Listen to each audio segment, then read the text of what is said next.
If you're telling people you're fine, but your body feels both heavy and wide, stay with me for a moment.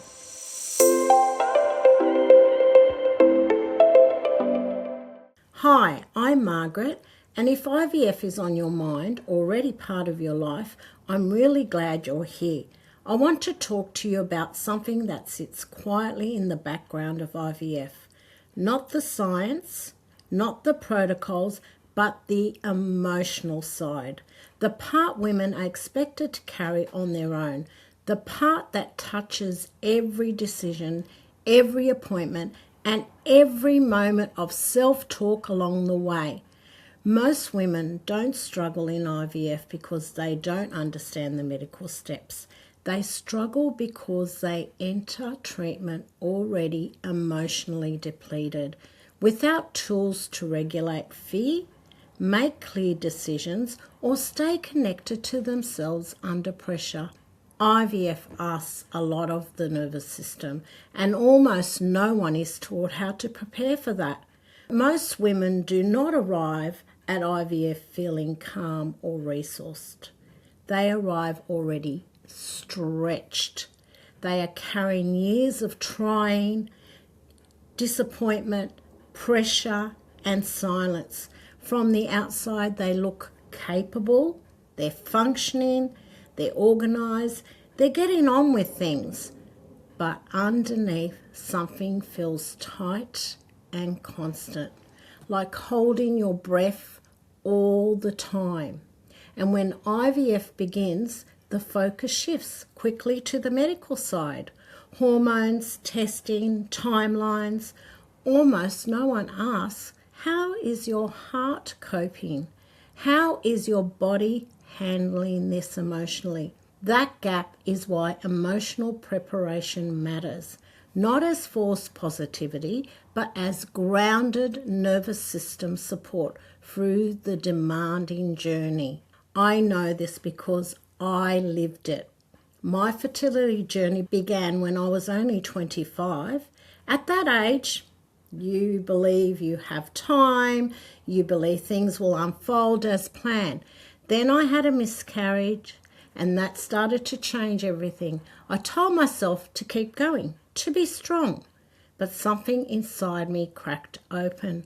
I was later diagnosed with polycystic ovaries. Treatment followed, medications, instructions. My body began to feel unfamiliar, like something I had to manage rather than trust. Complications led to surgery, and still I said, I'm fine, but I wasn't. I was exhausted, moving through days that felt both heavy and hollow. Then came another layer, male factor infertility. It felt like the ground shifted again. On the outside, I kept functioning.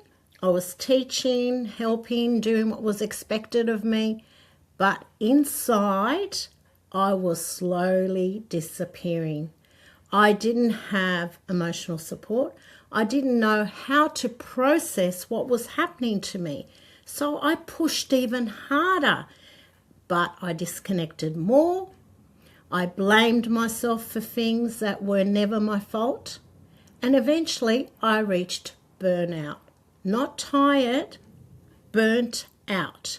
The kind of exhaustion that affects your sense of identity. So I stepped away from teaching, from treatment, and over time I learned something no one had ever taught me: how to feel safe in my body again, how to calm my nervous system, how to release what was never mine to carry.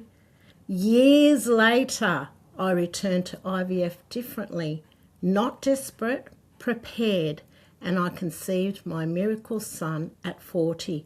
I share this because it isn't uncommon. It's just rarely spoken aloud. Most women are not emotionally prepared for IVF because no one shows them how. They're taught how to inject, but not how to ground yourself when anxiety floods in.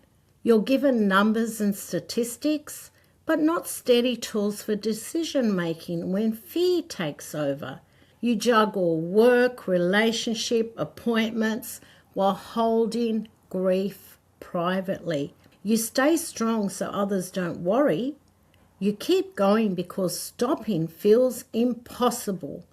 And the result is often a quiet, painful loneliness. Emotional readiness won't change what happens. It changes how you move through it. Emotional readiness does not mean being calm all the time. It means having enough internal stability to stay connected to yourself even in uncertainty. It can look like understanding your emotional baseline instead of pushing through it, rebuilding trust with your body rather than feeling at war with it, calming your nervous system in ways that feel safe and sustainable, setting boundaries that protect your energy, preparing for both possible outcomes with compassion, not fear. When these pieces are in place, the journey changes. Appointments feel lighter, decisions feel clearer, the way you speak to yourself becomes gentler.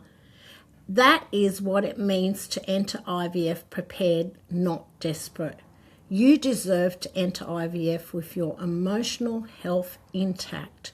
You deserve clarity, compassion and steadiness, not survival mode. If you would like clarity on where you are emotionally right now, I created an IVF readiness scorecard. It simply shows you where you are right now. No pressure, no promises. You'll find the link below or on my website. And whether you take that step or not, let this be enough for today. You are not broken. You are not weak. And you do not have to carry this alone.